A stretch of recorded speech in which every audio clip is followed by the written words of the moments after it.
Hi, everyone. Good morning. Bonjour. Namaste.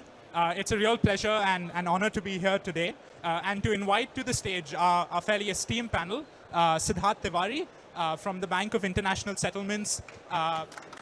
He's recently come in all the way from Washington. Pierre Peziade from France itself. And Professor Das from Bangalore.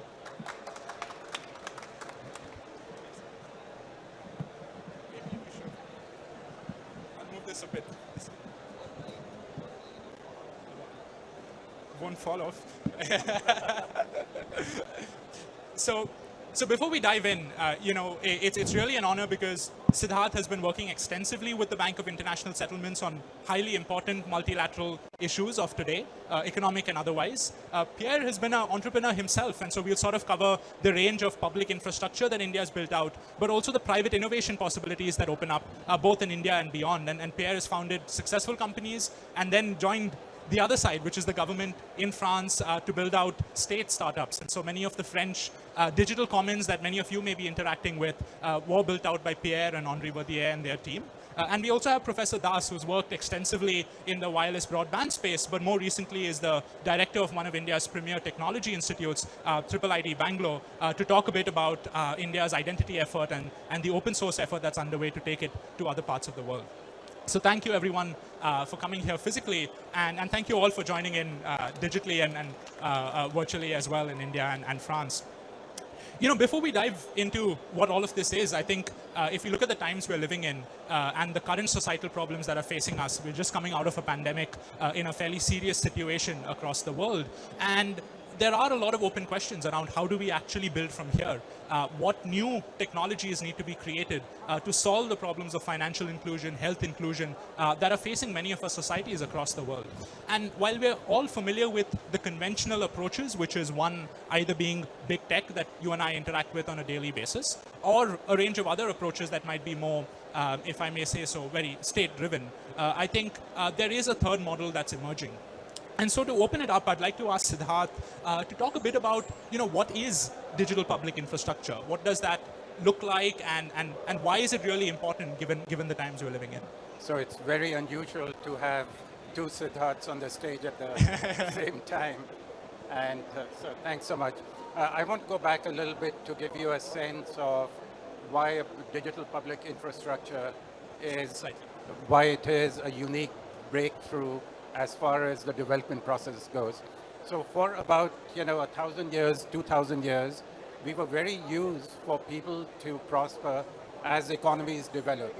So as the economies got richer, people got access to a whole lot of services, and this has been the story for 2,000 years, till somewhere around 2007 in India, when for the first time there was an attempt to do a digital public infrastructure in bringing identity to Indians in India. And it was a simple concept, but the work we've done shows that in the absence of Aadhaar and in the absence of that technological breakthrough, it would have taken India another 50 years to reach where it reached on several fronts. And you may ask what fronts? First, the number of people who are brought into the banking system increased by over 800 million in a 5-year period. So that's the kind of breakthroughs that digital public infrastructures allow one to do. And then we can go on to other topics as we go on. And could you talk a bit, Siddharth, also about, you mentioned Aadhaar, and that resulted in the opening of bank accounts. But a similar version of it then allowed us to accelerate payments. And could you talk a bit about what that looks like? And then we'll come to Pierre. So just in the inclusion aspect of Aadhaar, in terms of it was used as a basis for opening bank accounts in India. Over 800 million bank accounts were opened in a short period of time. And it's the largest single increase that the world has seen, both in the aggregate, but more importantly, amongst segments of society that were challenged. The youth, rural, women, people who were not educated. And then once people were inside the banks, the first example of another digital infrastructure was UPI, where a payment system that was responding to 1 billion people was brought in. And think about it, it's a system that works 365, 24/7, instant, it's costless, it settles in fiat money inside the central bank, has finality of payments, and is big tech and fintech friendly. I don't think you would find any other public system in the world. Last month, UPI did 5.5 billion transactions in 1 month. And it's looking at topping the 100 billion range soon. So that's the second part of this. One, giving people who cannot read or write an identity, a sense of value, a sense of nationhood, and then using that identity to make individuals part of the financial system.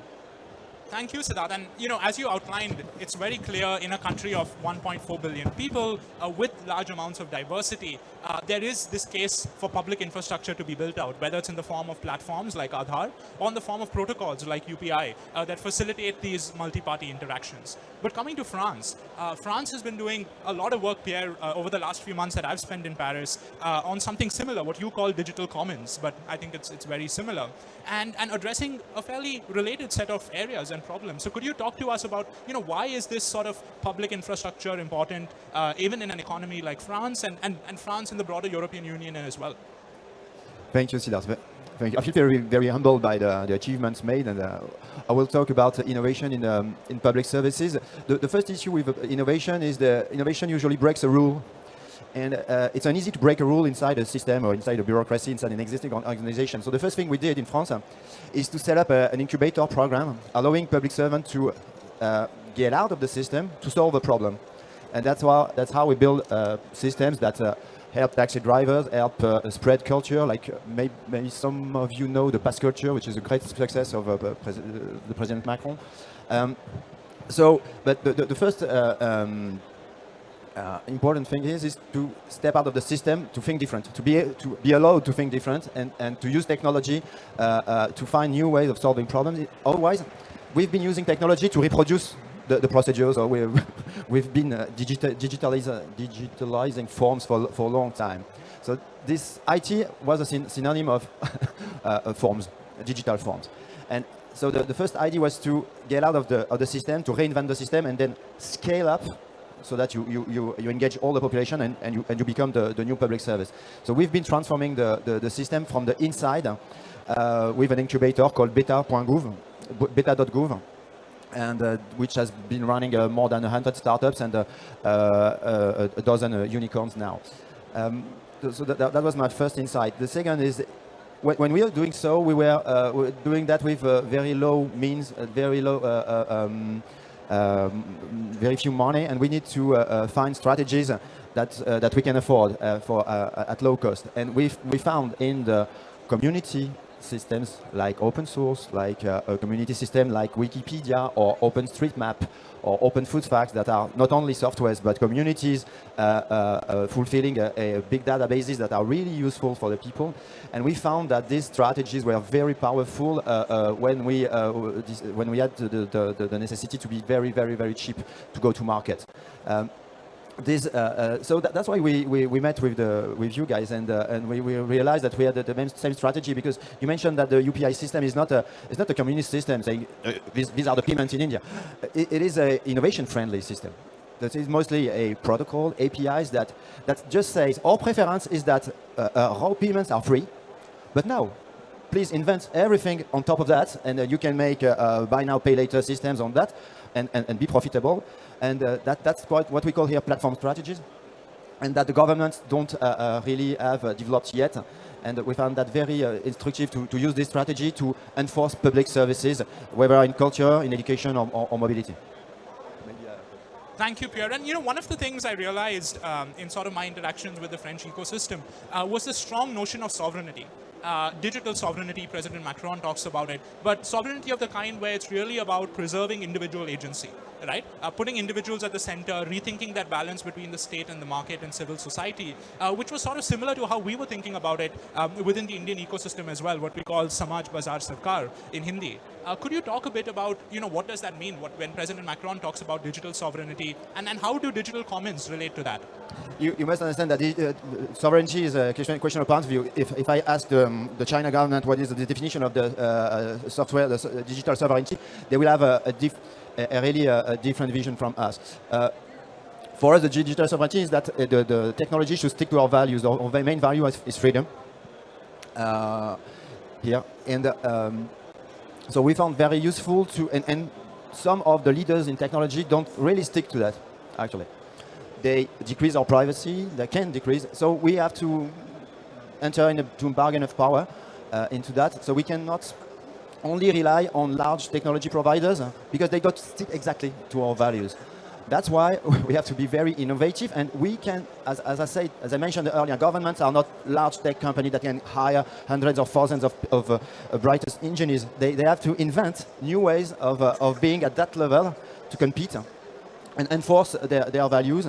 And that's why we strongly believe in the alliance between administration, governments, and digital commons, where there are talented people, motivation, and people that want to that the digital world stick to our value and notably the value of freedom. That's so true, and in fact, as Pierre outlined, as technologists, when we design these systems, we embed our own values and beliefs into the code. And it's so critical that as we design country-scale systems, that we stick to the values of democracy and many other ideals that we hold dear in the platforms that are being built out. And that brings me to Professor Das, because Professor Das, as Pierre mentioned, they've been building a set of digital commons in France, one of which is even in the identity space, France Connect. And there's India's on a similar effort, and IIIT Bangalore has been the home for MOSIP, the modular open source identity project. So maybe could you talk to us a bit about that, as well as the broader ecosystem from your vantage point? Thank you, Mr. Siddharth Sethi, for setting the context so nicely, and also I appreciate both the panelists already spoken so eloquently about the respective infrastructure of India and proceeding. But let me, before going to the point what you said, let me give you some background of my last 16 years plus being in e-governance or digital governance space, of my involvement as a technical advisor to different departments in Government of India and also the state government, which is one of the most active digital governance, that is called State of Karnataka.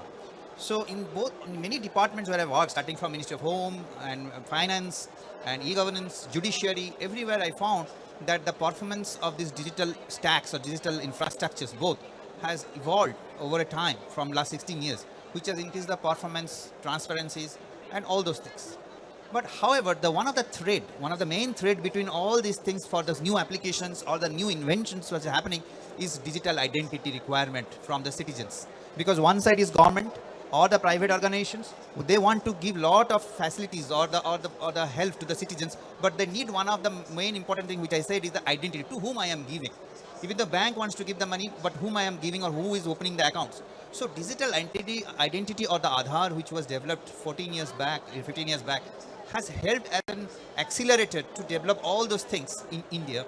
And India practically leapfrogged, which we have discussed, is that 30 to 40 years ahead due to this digital identity.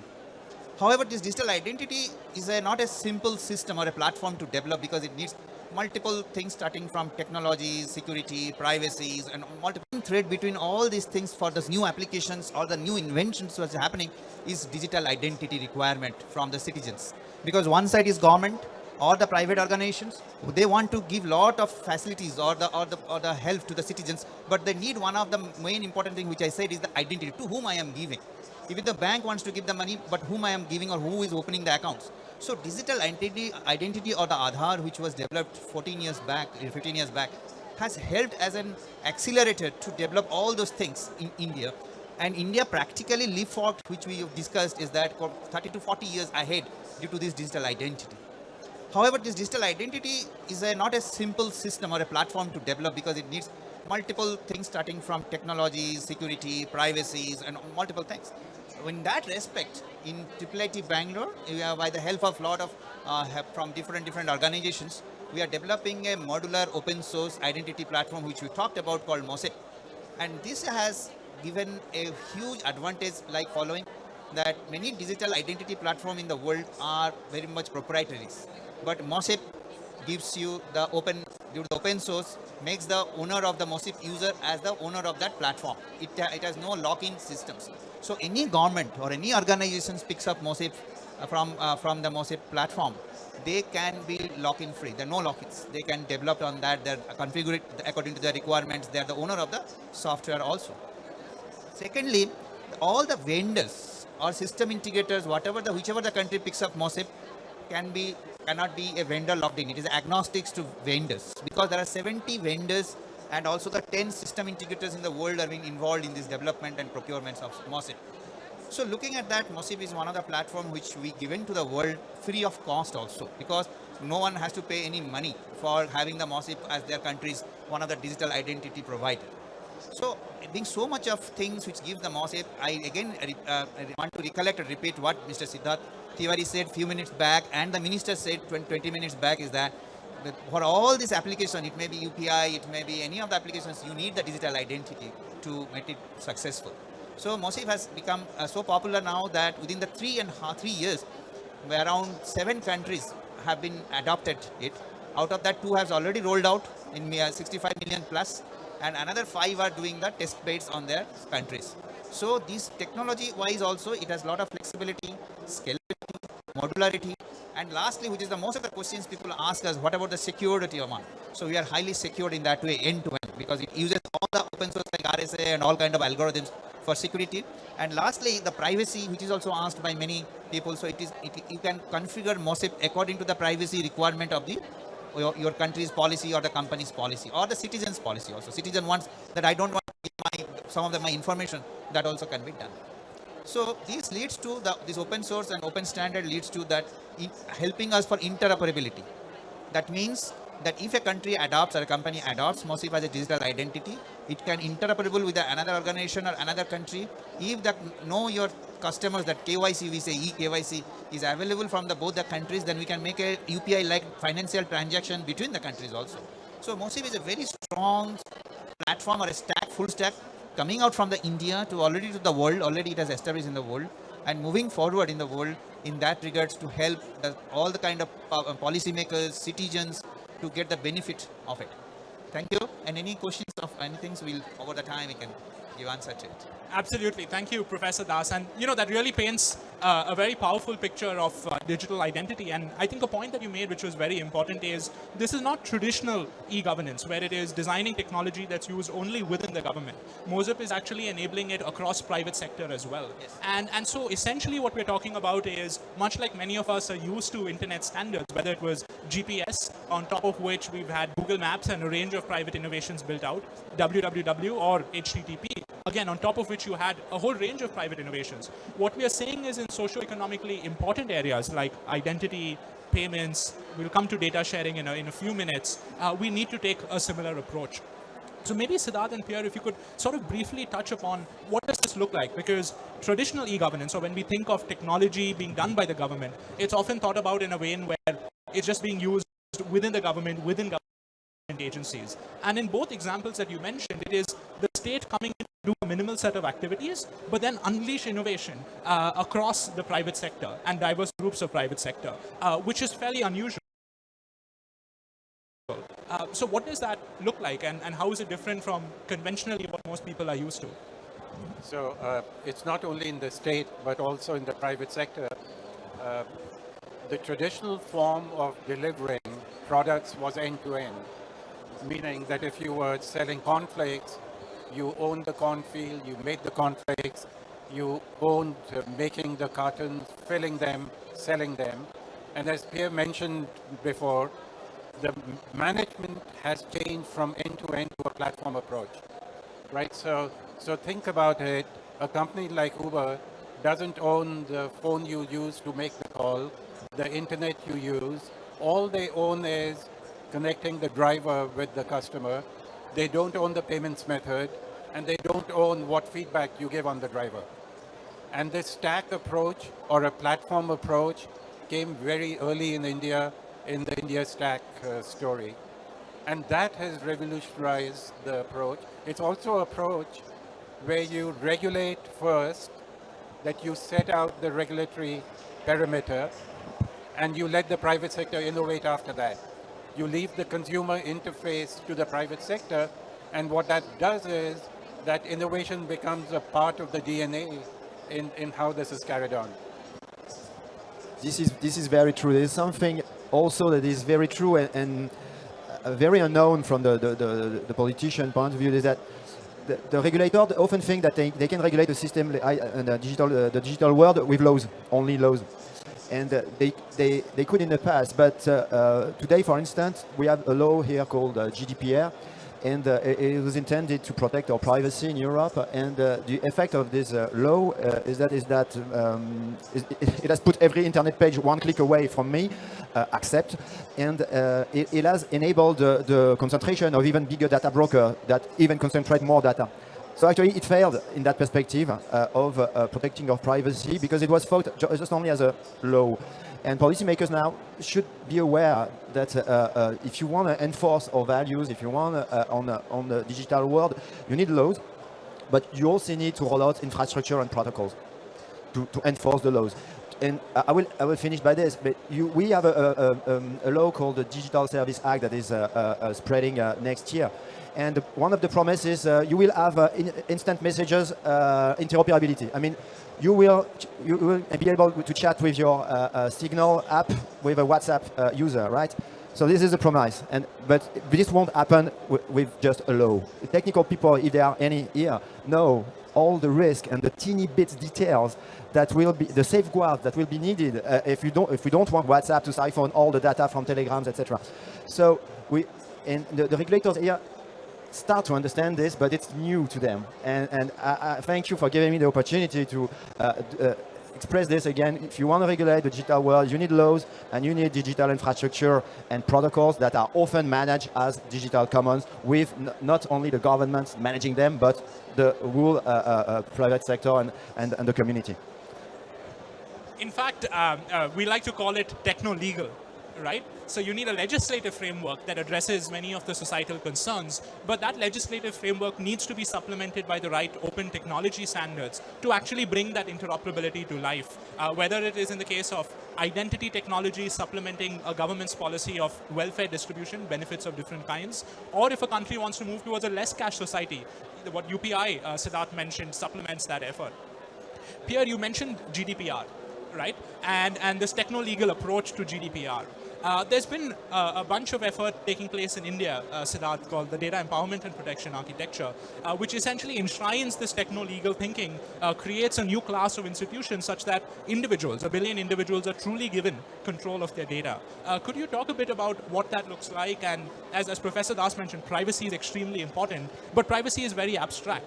So how does DEPA really realize the privacy principles that have been laid out in GDPR or other data protection legislation? Okay, so most countries, most countries have privacy laws that dictate what information can be shared, what information can be processed, and what information can be sold. But in no country has been able to enforce these laws for the following reasons.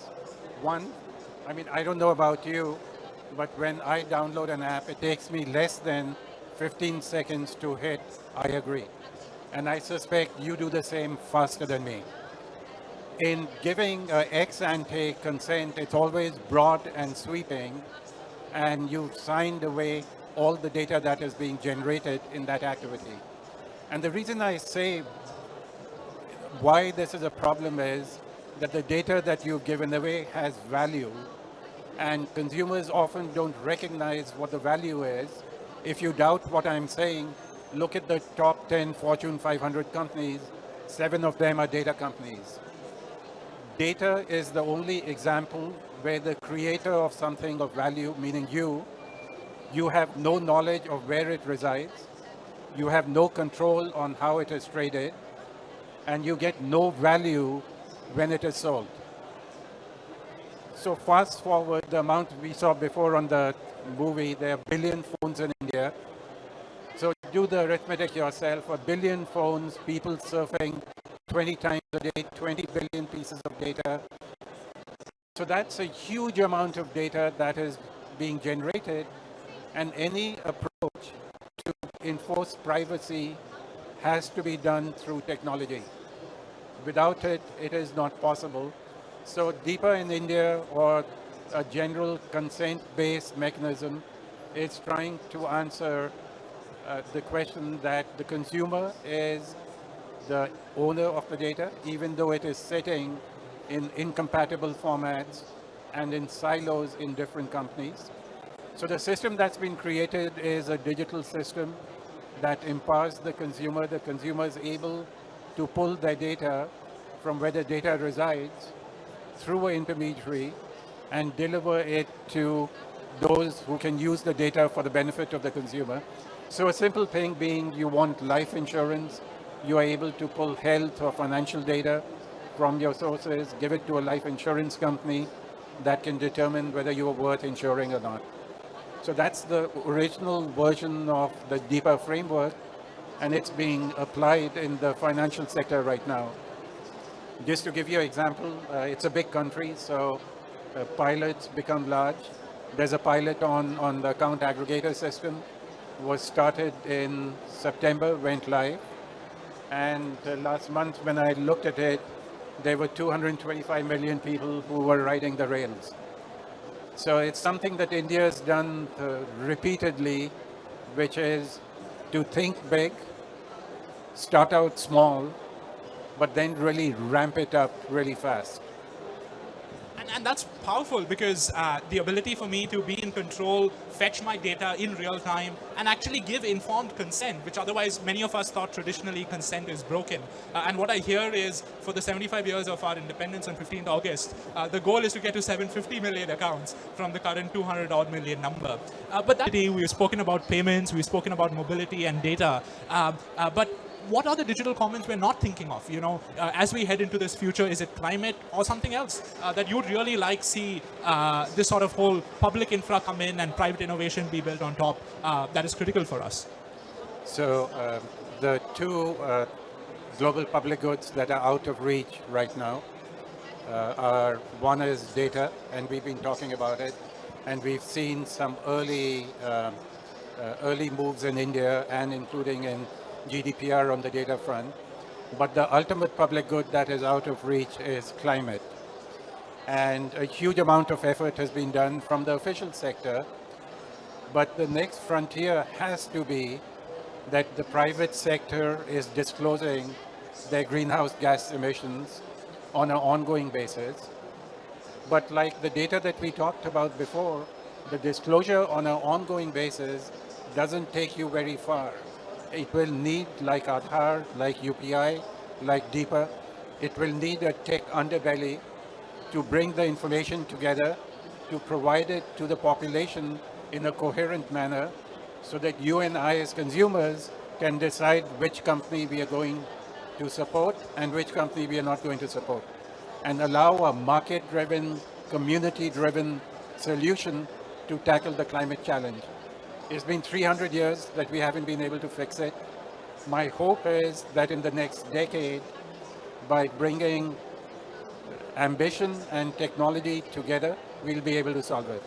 So on that note, Professor Das, Pierre, and Siddharth, it was an absolute honor, and thank you so much for hosting and giving me the chance to host this esteemed panel today. We've articulated a very powerful vision across a broad range of areas, and thank you so much once again. Thank you, Siddharth Sethi.